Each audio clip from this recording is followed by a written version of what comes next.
A very good morning. This is Dr. Supriya, Managing Director, Supriya Eye Hospital, Hyderabad. Today, I would like to tell few things and to create awareness on glaucoma among public, patients, and their caregivers.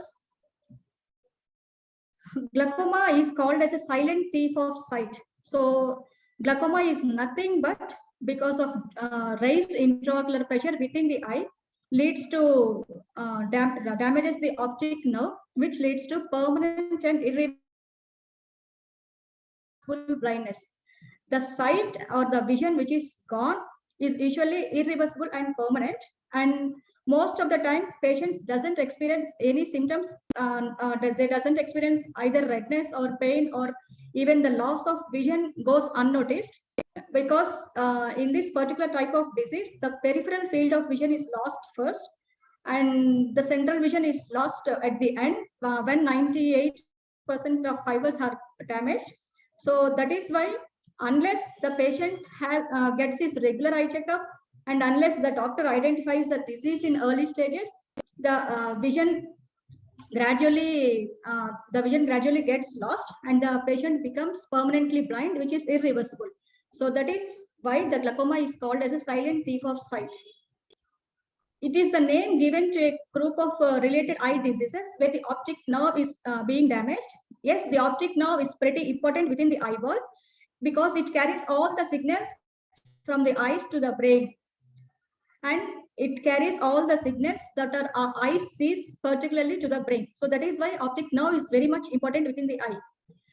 So if you take a photograph from your camera, and if you want to download the pictures from a camera, you will connect the camera to the computer through a cable. What happens if the cable is cut? Then the image cannot be downloaded. The same thing happens in glaucoma, where due to increased intraocular pressure, the optic nerve becomes damaged and the image gets blacked out. Sorry. Yes. Why the intraocular pressure or eye pressure is important to the eye? Because see, similarly, if you take a child in a car or a cycle, the right amount of internal pressure is essential for the tire to maintain its shape. So the same thing is needed for the eye to maintain the safety and performance of the eye. Usually, we take the intraocular pressure between 12 to 22 mm of mercury as the normal intraocular pressure. If it is more than 22, then it carries a risk that the optic nerve will get damaged, which leads to blindness. So yes, a little amount of eye pressure or intraocular pressure is essential for eye's health. So the same thing, if there is no pressure within the eye would collapse like a tire of a car or a cycle. So that is why the eye has a pump that produces similar amount of fluid which circulates from behind the iris to the drainage channels in front of it. So we call that fluid as the aqueous humor, which is collected in front of the eye. So this is similar how a sink works. See, in a sink, the particular amount of fluid will be drawn, and there will be an outlet where the used water will be let out of the drainage pump. So if there is a block within the drainage channel, the fluid will get accumulated within the sink and it will be overflown. So the same thing happens within the eyeball also. If the faucet let in too much of aqueous humor, or if the drain gets blocked, it leads to buildup of intraocular pressure, which leads to weakening of the optic nerve and damages the optic nerve fibers. So the only outlet is at the back of the eye, where the optic nerve and retinal vein exit and retinal artery enter.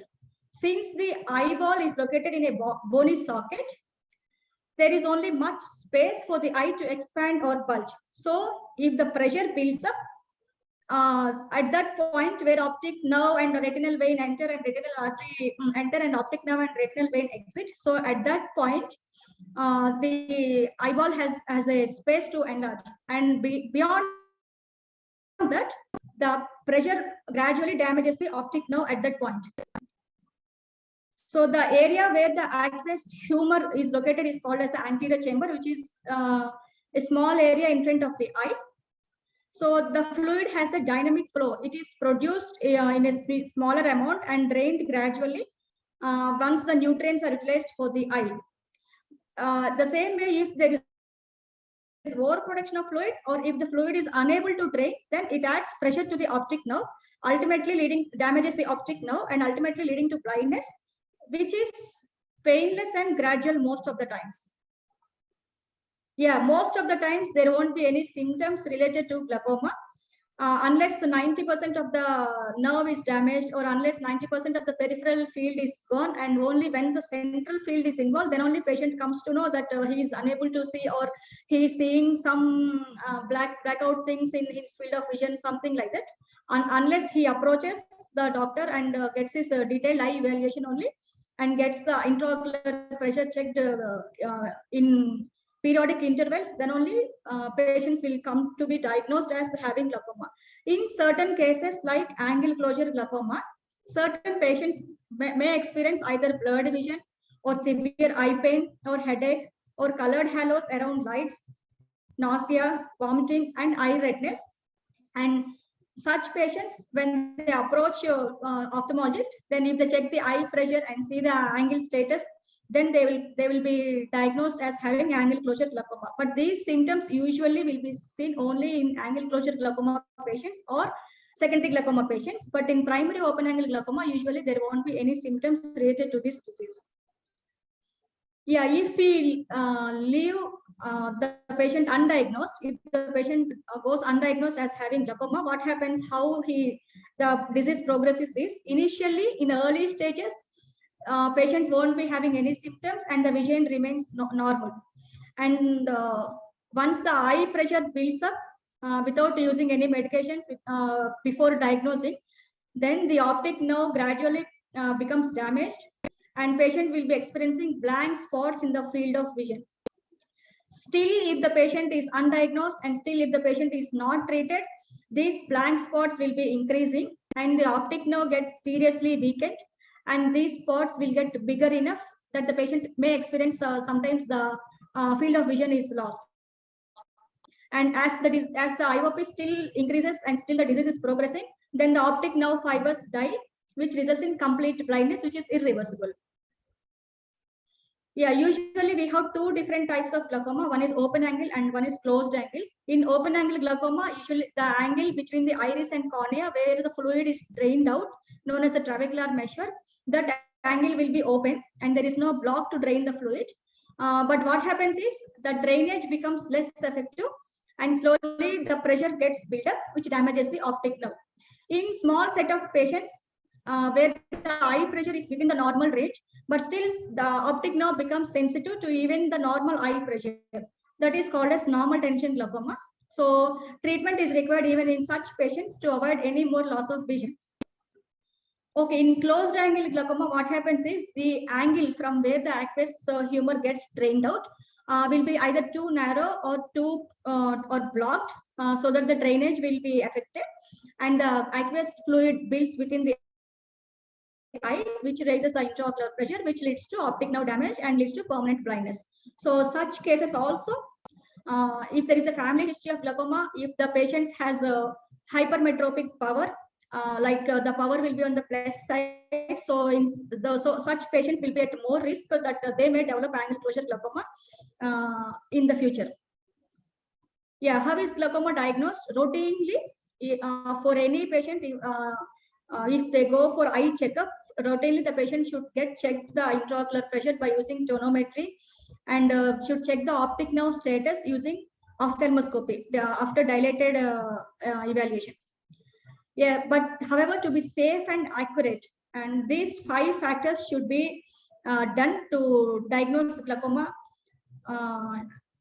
So these 5 factors are the intraocular pressure checkup using tonometry, and the shape and color of the optic nerve using ophthalmoscopy, either your slit lamp biomicroscopy or direct ophthalmoscopy, and the checking the field of vision using perimetry, checking the angle status, either whether it is closed or open using gonioscopy, and you need to see the thickness of the cornea called as tachymetry. Certain thin corneas also cannot sustain even normal intraocular pressure. The pressure seems to be normal, but if the corneal thickness is less, then even that pressure can lead to damage the optic nerve. So even checking corneal thickness is very much important in every glaucoma patient.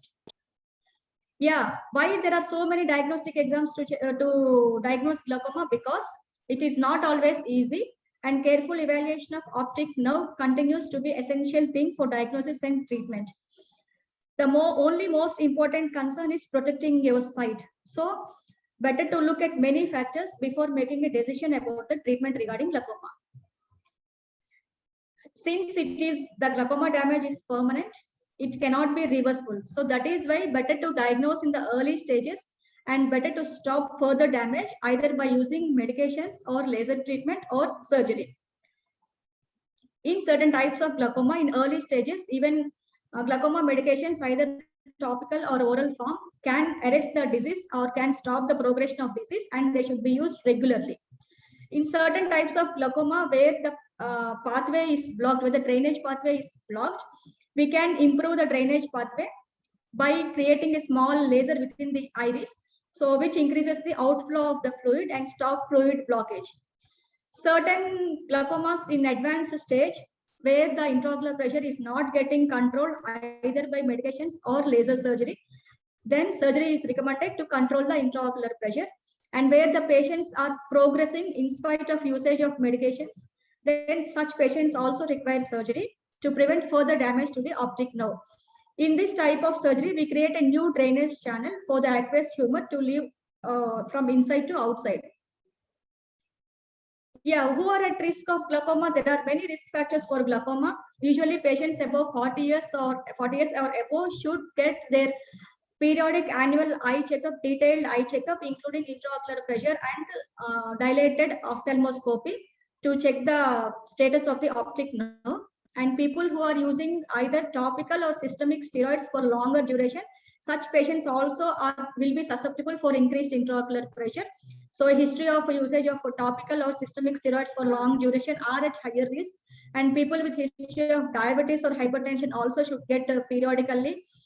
Patients with a strong family history of glaucoma, yes, such patients should need to be very careful, because patients with a family history of glaucoma or patients who get consanguineous marriage, there are chances that children will be born with glaucoma also. So that is why such patients should get periodic annual checkup. And patients having thin optic nerve or thin central corneas, and patients who had an eye injury before. So after an eye injury, what happens is the drainage pathway will get affected.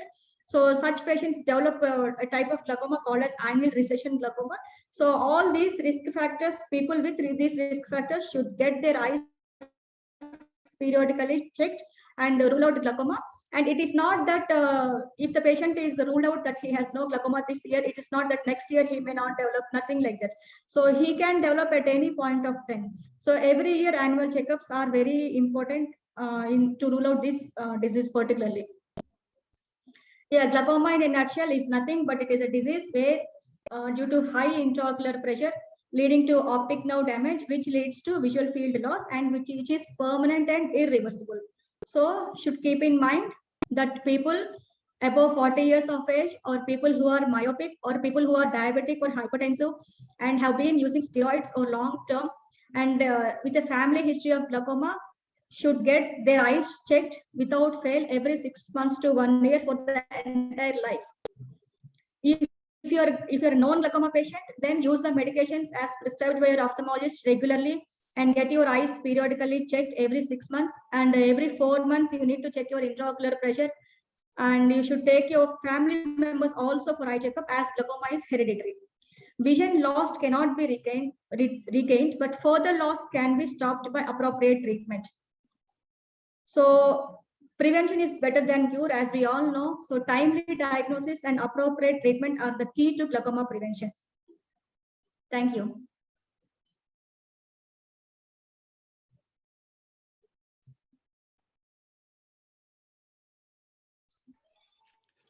Thank you, ma'am. Nice presentation. Hi, Rahul.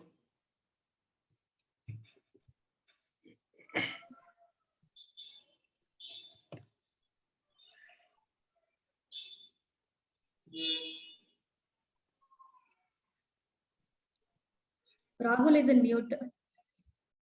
Yes, ma'am. I'm just connecting.